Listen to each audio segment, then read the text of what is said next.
Hello, viewers. Welcome back to my YouTube channel, Canadian Master. So, in today's video, we are going to discuss about English pronunciation rules, tricks, and exceptions. Before commencing, we have some examples to understand it in a perfect way. ਸ਼ੁਰੂ ਦੇ ਵਿੱਚ ਅਸੀਂ ਜਿਹੜੇ ਸ਼ਬਦ ਹੁੰਦੇ ਉਹਨਾਂ ਨੂੰ ਕਿੱਦਾਂ ਪ੍ਰੋਨਾਊਂਸ ਕਰਨਾ ਆਪਣੀ ਸਪੋਕਨ ਇੰਗਲਿਸ਼ ਦੇ ਵਿੱਚ ਰੀਡਿੰਗ ਦੇ ਵਿੱਚ ਅਸੀਂ ਮੋਸਟਲੀ ਗਲਤ ਪੜ੍ਹ ਜਾਂਦੇ ਹਾਂ। ਸੋ ਇੱਕ ਕਾਮਨ ਵਰਡਸ ਹੈ, ਇੱਕ ਐਗਜ਼ਾਮਪਲ ਦੇ ਤੌਰ 'ਤੇ ਅਸੀਂ ਲੈ ਕੇ ਚੱਲਦੇ ਹਾਂ। ਇੱਥੇ ਪਹਿਲਾ ਵਰਡ ਹੈ FLOWER, ਇਹਨੂੰ ਅਸੀਂ ਫਲਾਵਰ ਬੋਲਦੇ ਮੋਸਟਲੀ, ਜਿਹੜਾ ਕਿ ਗਲਤ ਪ੍ਰੋਨਾਂਸੀਏਸ਼ਨ ਹੈ। Actual pronunciation is flower. Same way gnash, G silent ਹੈ, ਇੱਥੇ ਗਨੈਸ਼ ਗਲਤ ਹੈ, ਇਹਦੀ ਜਗ੍ਹਾ ਅਸੀਂ ਸਹੀ ਪ੍ਰੋਨਾਊਂਸ ਕਰਨਾ ਇਹਨੂੰ ਨੈਸ਼। Next, pneumonia, P is silent, actual pronunciation is pneumonia. Digestion, जो कि गलत है, actual pronunciation digestion. Colonel, no, it's colonel. Receipt, no, it's receipt. ਸੋ ਇੱਥੇ ਡਿਫਰੈਂਟ ਚੇਂਜਸ ਆਏ ਆ। ਕਈ ਇੱਥੇ ਲੈਟਰਸ ਜਿਹੜੇ ਸਾਈਲੈਂਟ ਆਏ ਆ, ਕਈਆਂ ਦੇ ਵਿੱਚ ਅਲੱਗ-ਅਲੱਗ ਵੇਰੀਏਸ਼ਨਸ ਆਈ ਆ। ਕਿਉਂ ਆ, ਕਿੱਦਾਂ, ਆਪਾਂ ਸਾਰੀ ਵੀਡੀਓ ਦੇ ਵਿੱਚ ਡਿਸਕਸ ਕਰਨਾ। ਸੋ ਇੱਥੋਂ ਪਤਾ ਲੱਗਦਾ ਕਿ ਸਾਨੂੰ ਜਿਹੜੇ ਪ੍ਰੋਨਾਂਸੀਏਸ਼ਨ ਅਤੇ ਐਕਸੈਂਟ ਆ ਇੰਗਲਿਸ਼ ਦੇ ਵਿੱਚ ਸਪੋਕਨ ਦੇ ਵਿੱਚ ਮੋਸਟਲੀ ਕਿਉਂ ਜ਼ਰੂਰੀ ਆ। ਸੋ ਸ਼ੁਰੂ ਕਰਨ ਤੋਂ ਪਹਿਲਾਂ ਸਾਨੂੰ ਬੇਸਿਕ ਸਮਝ ਲੈਣਾ ਚਾਹੀਦਾ ਕਿ ਇੰਗਲਿਸ਼ ਦੇ ਵਿੱਚ 5 ਵੋਲ ਸਾਊਂਡਸ ਆ, AEIONU। ਪੰਜਾਬੀ ਦੇ ਵਿੱਚ ਸਾਡੇ ਕੋਲ 3 ਸਵਰ ਹੁੰਦੇ ਆ, ਊੜਾ, ਐੜਾ ਐਂਡ ਈੜੀ। ਸੇਮ ਵੇ AEIOU ਉਹਨਾਂ ਦਾ ਹੀ ਕੰਮ ਕਰਦੇ ਆ। So but please don't forget about Y. ਸਾਨੂੰ ਵਾਈ ਬਾਰੇ ਵੀ ਯਾਦ ਰੱਖਣਾ ਚਾਹੀਦਾ ਕਿ ਵਾਈ ਇੱਕ ਕੌਨਸੋਨੈਂਟ ਆ, ਇੱਕ ਸੈਮੀ ਵੋਲ ਵੀ ਹੈ। ਕੌਨਸੋਨੈਂਟ ਕਿੱਦਾਂ? For example first word young and beyond, इतने ये दी आवाज आ रही है, यंग बियॉन्ड, इतने consonant. Then as a vowel fly happy, इतने ई साउंड आ रही है, तो ये सैमी वॉल का काम करती है। Next, vowel sounds are commonly divided into 2 sections. इन्होंने असीं 2 भागां च डिवाइड कर सकते हैं। शॉर्ट वॉल्स जिन्हां दी छोटी आवाज़ है, शॉर्ट साउंड है, एंड द लॉन्ग वॉल्स जिन्हां दी थोड़ी जी लंबी आवाज़ होंगी है। ਅਸੀਂ ਫਰਦਰ ਵੀਡੀਓ ਦੇ ਵਿੱਚ ਸਾਰਾ ਡਿਸਕਸ ਕਰਦੇ ਹਾਂ। Okay, so there are some rules for knowing when a vowel sound is short और लॉन्ग। ਕੁਝ ਰੂਲਸ ਨੇ ਇਹਨੂੰ ਜਾਣਨ ਦੇ ਲਈ ਕਿ ਕਦੋਂ ਕੋਈ ਵੋਲ ਸਾਊਂਡ ਸ਼ਾਰਟ ਹੈ, ਕਦੋਂ ਲੌਂਗ ਹੈ। ਫॉर एग्जांपल ਅ ਸਾਊਂਡ ਹੈ, ਹੁਣ ਕੈਟ, ਐਪਲ, ਇਹ ਬਿਲਕੁਲ ਸ਼ਾਰਟ ਹੈ। ਇਸੇ ਨੂੰ ਜਿਸ ਥੋੜਾ ਲੌਂਗ ਕਰਕੇ ਬੋਲੀਏ, ਐਕॉर्न, ਵੇ, ਇਹ ਲੌਂਗ ਹੋ ਗਈ। ਇਸੇ ਤਰ੍ਹਾਂ ਈ ਸਾਊਂਡ ਹੈ, ਸ਼ਾਰਟ ਦੇ ਤੌਰ ਤੇ ਇਹਨੂੰ ਬੋਲਾਂਗੇ ਅਸੀਂ 10, elephant। The long sound eagle, recycle। इसी तरह ही I sound gift, insect, short है, island, lime, long sound है। O sound dog, ostrich, short है। long sound ਦੇ ਵਿੱਚ oatmeal, potato। sound U, short, sun, umbrella। U long sound unicorn, music. So ਇਹ ਥੋੜ੍ਹਾ ਜਿਹਾ ਡਿਫਰੈਂਟ ਵੇਰੀਏਸ਼ਨਸ ਨੇ ਇੱਥੇ। ਸ਼ਾਰਟ ਦੇ ਵਿੱਚ ਅਸੀਂ ਥੋੜ੍ਹੀ ਜਿਹੀ ਹਲਕੀ ਛੋਟੀ ਆਵਾਜ਼ ਪ੍ਰੋਨਾਊਂਸ ਕਰਦੇ ਹਾਂ, ਅਤੇ ਲੌਂਗ ਦੇ ਵਿੱਚ ਥੋੜ੍ਹਾ ਜਿਹਾ ਅਸੀਂ ਲੰਬਾ ਕਰਕੇ ਬੋਲਦੇ ਹਾਂ। ਸੋ ਹੁਣ ਕੁਛ ਕੁ ਰੂਲਸ ਜਿਹੜੇ ਅਸੀਂ ਡਿਸਕਸ ਕਰਦੇ ਹਾਂ। Rule number 1, short words have short wall. ਜਿਹੜੇ ਛੋਟੇ ਸ਼ਬਦ ਹੈ ਹਮੇਸ਼ਾ ਉਹਨਾਂ ਦੇ ਸ਼ਾਰਟ ਵੋਲਸ ਪ੍ਰੋਨਾਊਂਸ ਕੀਤੇ ਜਾਂਦੇ। ਇਹ 1 ਸਿਲੇਬਲ ਵਰਡ ਹੋ ਸਕਦਾ, 3 or 4 ਲੈਟਰਸ ਹੋ ਸਕਦੇ, ਵੱਧ ਵੀ ਹੋ ਸਕਦੇ। For example mat, MAT, mat. Set, bliss, hot, sun। So ये 3 or 4 or even 5 letter words है, बट ये सारे short sounds से यूज किए हैं। Rule number 2, 2 walls side by side make a long vowel sound। जो 2 walls इकट्ठे होंगे आ तो वो एक long vowel sound प्रोड्यूस करते हैं। फॉर एग्जांपल मीट, हुण इहदे विच E and A 2 vowel sounds इकट्ठियां आईयां तो long E sound प्रोनाउंस कर रही है as meat।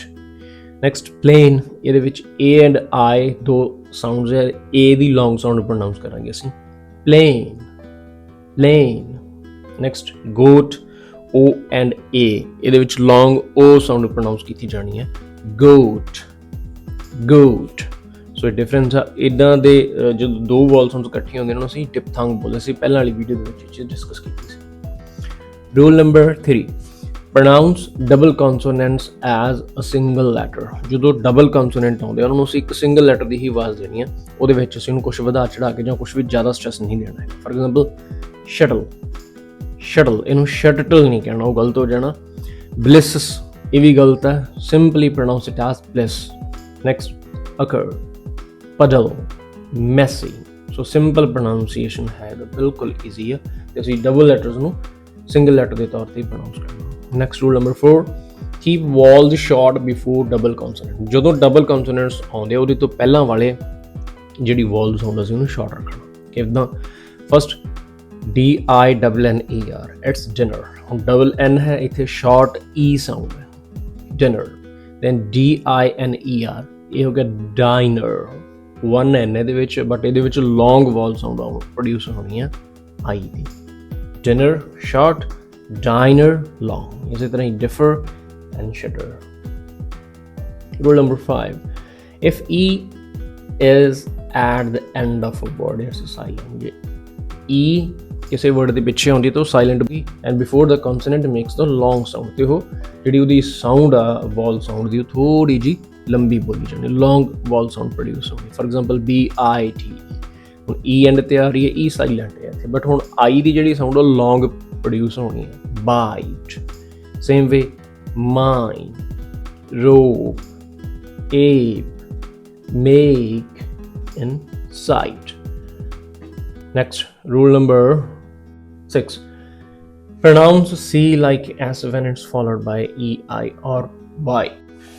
C sound ਹੈ, ਅਸੀਂ ਸ ਦੀ ਸਾਊਂਡ ਨਾਲ ਪ੍ਰੋਡਿਊਸ ਕਰਨਾ ਜਦੋਂ ਉਹਦੇ ਪਿੱਛੇ ਐਡਜਸੈਂਟ E, I ਔਰ Y ਜਿਹੜੇ ਲੈਟਰਸ ਸਾਡੇ ਨਾਲ ਆਉਂਦੇ ਆ। ਤੇ ਜੇ C ਦੇ ਨਾਲ A, O and U letters ਲੱਗਿਆ, ਫਿਰ ਉਹਦੇ ਨਾਲ ਕ ਦੀ ਸਾਊਂਡ ਪ੍ਰੋਡਿਊਸ ਹੋਣੀ। For example CENTURY, sanctuary. ਹੁਣ C ਦੇ ਨਾਲ E ਆਈ ਹੈ ਤਾਂ ਇਹਨੂੰ ਸ ਨਾਲ ਪ੍ਰੋਡਿਊਸ ਕਰਨਾ, ਸੈਂਚੁਰੀ। ਫਿਰ ਸਿਸਟ, C ਦੇ ਨਾਲ I ਆਈ ਹੈ, ਸਿਸਟ ਸ ਸਾਊਂਡ ਹੈ।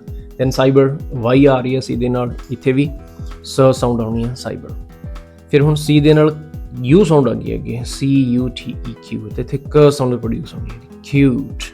ਦੈਨ ਕੈਟ, CAT, ਕੈਟ, ਅ ਸਾਊਂਡ ਹੈ ਇੱਥੇ, C ਦੇ ਨਾਲ ਅ ਹੈ ਤਾਂ ਇਹਨੂੰ ਕ ਬੋਲਾਂਗੇ ਅਸੀਂ, cat. Then cobra, COBRA, cobra. So ਇਹਦੇ ਰਿਲੇਟਡ ਇੱਕ ਜੋਕ ਵੀ ਹੈ C ਦੇ ਨਾਲ। ਕੋਈ ਸਟੂਡੈਂਟ ਹੁੰਦਾ, ਉਹ ਟੀਚਰ ਕੋਲ ਜਾਂਦਾ, ਤੇ ਟੀਚਰ ਦਾ ਸਰਨੇਮ ਹੁੰਦਾ ਚੋਪੜਾ। ਉਹਨੂੰ ਟੀਚਰ ਨੂੰ ਜਾ ਕੇ ਬੋਲਦਾ ਸਟੂਡੈਂਟ, ਕਹਿੰਦਾ ਚੋਪੜਾ ਜੀ ਮੈਨੂੰ ਕੈਮਿਸਟਰੀ ਪੜ੍ਹਾ ਦਿਓ। ਟੀਚਰ ਉਹਨੂੰ ਕਹਿੰਦਾ ਉਹ ਕੈਮਿਸਟਰੀ ਨਹੀਂ ਹੁੰਦੀ, ਇਹਨੂੰ ਕੈਮਿਸਟਰੀ ਬੋਲਦੇ ਆ। ਉਹ ਕਹਿੰਦਾ ਠੀਕ ਹੈ ਸਰ, ਉਹ ਕਹਿ ਕੇ ਚਲਾ ਜਾਂਦਾ ਜੀ। ਨੈਕਸਟ ਚੈੱਕ ਫਿਰ ਕਹਿੰਦਾ ਕੋਪੜਾ ਜੀ ਮੈਨੂੰ ਕੈਮਿਸਟਰੀ ਪੜ੍ਹਾ ਦਿਓ। ਕਹਿੰਦਾ ਉਹ ਭਲੇ ਮਾਨਸ, ਇਹ ਕੋਪੜਾ ਨਹੀਂ ਹੁੰਦਾ, ਇਹਨੂੰ ਚੋਪੜਾ ਬੋਲਦੇ। ਕਹਿੰਦਾ ਸਰ ਕੀ ਤੁਸੀਂ ਮੈਨੂੰ ਕਨਫਿਊਜ਼ ਕੀਤਾ, ਕਦੇ CH ਕੱਕਾ ਹੋ ਜਾਂਦੀ ਹੈ, ਕਦੇ CH ਚੱਚਾ ਹੋ ਜਾਂਦੀ ਹੈ। ਸੋ ਇਹਦੇ 'ਤੇ ਅਸੀਂ ਇੱਕ ਡਿਫਰੈਂਟ ਵੀਡੀਓ ਕਰਾਂਗੇ, ਇਹ ਸਾਰੇ ਰੂਲਸ ਉਹਦੇ ਵਿੱਚ ਅਸੀਂ ਡਿਸਕਸ ਕਰਾਂਗੇ। Next, rule number 7, pronounce the word ending in TION with a shun sound. ਇਹ ਥੋੜ੍ਹਾ ਜਿਹਾ ਇੰਪੋਰਟੈਂਟ ਹੈ, ਪਲੀਜ਼ ਇਹਨੂੰ ਧਿਆਨ ਨਾਲ ਸੁਣ ਲਿਓ। ਇਸ ਤੋਂ ਅਗਲਾ ਰੂਲ ਵੀ ਨਾਲ ਮਿਲਦਾ ਜੁਲਦਾ, ਥੋੜ੍ਹਾ ਜਿਹਾ ਡਿਫਰੈਂਟ ਹੈ। ਜਦੋਂ ਵਰਡ ਦੇ ਪਿੱਛੇ TION ਆਉਂਦਾ ਤਾਂ ਉਹਨੂੰ ਸ਼ਨ ਸਾਊਂਡ ਨਾਲ ਪ੍ਰੋਡਿਊਸ ਕਰਨਾ। First word is situation. Situation ਮੈਂ ਨਾਲ ਸਿਲੇਬਲ ਡਿਵੀਜ਼ਨ ਕੀਤੀ ਹੋਈ ਆ, ਤੇ ਨਾਲ ਪੰਜਾਬੀ ਦੇ ਵਿੱਚ ਪ੍ਰੋਨਾਂਸੀਏਸ਼ਨ ਵੀ ਲਿਖਿਆ for your easy understanding, right. Next, position ending with TION, shun ਦੇ ਨਾਲ ਅਸੀਂ ਇਹਨੂੰ ਪ੍ਰੋਨਾਊਂਸ ਕਰਨਾ, position. Same way tradition, abolition, accommodation, abrogation and absorption. So ਇਹ ਰੂਲ ਨੂੰ ਥੋੜ੍ਹਾ ਜਿਹਾ ਅਸੀਂ ਧਿਆਨ ਨਾਲ ਸਿੱਖਣਾ। Rule number 8, pronounce the word ending STION with a schun sound. ਹੁਣ ਪਿਛਲੇ ਵਾਲੇ ਰੂਲ ਦੇ ਵਿੱਚ TION ਨਾਲ ਐਂਡ ਹੁੰਦੇ ਸੀ ਵਰਡ, ਇਹਦੇ ਵਿੱਚ STION ਨਾਲ ਐਂਡ ਹੋਣੇ, ਤਾਂ ਉਹਨੂੰ ਅਸੀਂ ਸਰਚਨ ਸਾਊਂਡ ਨਾਲ ਬੋਲਣਾ। ਫॉर ਐਗਜ਼ਾਮਪਲ ਫਸਟ ਵਰਡ ਦੇਖੋ, QUESTION, ਕੁਐਸਚਨ, ਅਸੀਂ ਸਿੰਪਲ ਬੋਲਦੇ ਹਾਂ ਇਹਨੂੰ ਕੁਐਸਚਨ। ਸੈਕਿੰਡ, ਡਾਈਜੈਸ਼ਨ, ਮੋਸਟਲੀ ਇਹਨੂੰ ਅਸੀਂ ਡਾਈਜੈਸ਼ਨ ਬੋਲਦੇ ਹਾਂ, ਜੋ ਕਿ ਗਲਤ ਹੈ। ਐਕਚੁਅਲ ਪ੍ਰੋਨਾਂਸੀਏਸ਼ਨ ਹੈ digestion. Next, combustion, congestion, exhaustion, and congestion. Next, rule number 9. G and K are always silent before N at the beginning of a word. ਸ਼ਬਦ ਦੇ ਸ਼ੁਰੂ ਦੇ ਵਿੱਚ ਜਦੋਂ G ਅਤੇ K ਹੁੰਦੀ ਹੈ, N ਤੋਂ ਪਹਿਲਾਂ ਹਮੇਸ਼ਾ ਸਾਇਲੈਂਟ ਹੁੰਦੀ ਹੈ। ਫॉर ਐਗਜ਼ਾਮਪਲ ਨੀ, ਇਹਨੂੰ ਮੋਸਟਲੀ ਬੱਚੇ ਕਨੀ ਬੋਲ ਦਿੰਦੇ ਆ ਕਿਉਂਕਿ ਕ ਇੱਥੇ ਸਾਇਲੈਂਟ ਹੈ, ਤਾਂ ਐਕਚੁਅਲ ਪ੍ਰੋਨਾਂਸੀਏਸ਼ਨ ਵੁੱਡ ਬੀ ਨੀ। ਕਨੋ, ਇਹ ਮੋਸਟ ਕਾਮਨ ਮਿਸਟੇਕ ਹੁੰਦੀ ਹੈ, ਕਨੋ, ਕਨੋ ਨਹੀਂ ਹੈ, ਇਟਸ ਨੋ। ਫਿਰ knock, no, it's knock. Gnat, no, it's gnat. Gnash, no, it's gnash. Gnostic, it's gnostic. Gnaw, it's no. Gnome, no, it's gnome. Gnolly, no, simply gnarly. So k and g sound है जी n तो पहला हमेशा silent. Rule number 10, pronounce x like z at the beginning of a word. ਜਦੋਂ ਕੋਈ ਸ਼ਬਦ ਦੇ ਸ਼ੁਰੂ ਦੇ ਵਿੱਚ x ਲੈਟਰ ਆਉਂਦਾ ਤਾਂ ਉਹਨੂੰ z ਸਾਊਂਡ ਨਾਲ ਅਸੀਂ ਪ੍ਰੋਡਿਊਸ ਕਰਾਂਗੇ. For example xylem, xylem, xylem, xylophone, xenophobia. ਸੋ ਇੱਥੇ ਕੁਝ ਐਕਸੈਪਸ਼ਨਸ ਹੈ. ਜੇ ਅਸੀਂ ਐਕਸ-ਰੇ ਲਿਖਣਾ ਤਾਂ ਉਹਨੂੰ x ਨਾਲ ਹੀ ਬੋਲਿਆ ਜਾਊਗਾ. ਕ੍ਰੋਮੋਸੋਮ ਲਿਖਣਾ x ਕ੍ਰੋਮੋਸੋਮ ਦੇ ਨਾਲ ਬੋਲਿਆ ਜਾਊਗਾ. ਸੋ ਇੱਕ ਦੋ ਇਹਦੀਆਂ ਐਕਸੈਪਸ਼ਨਸ ਹੈਗੀਆਂ.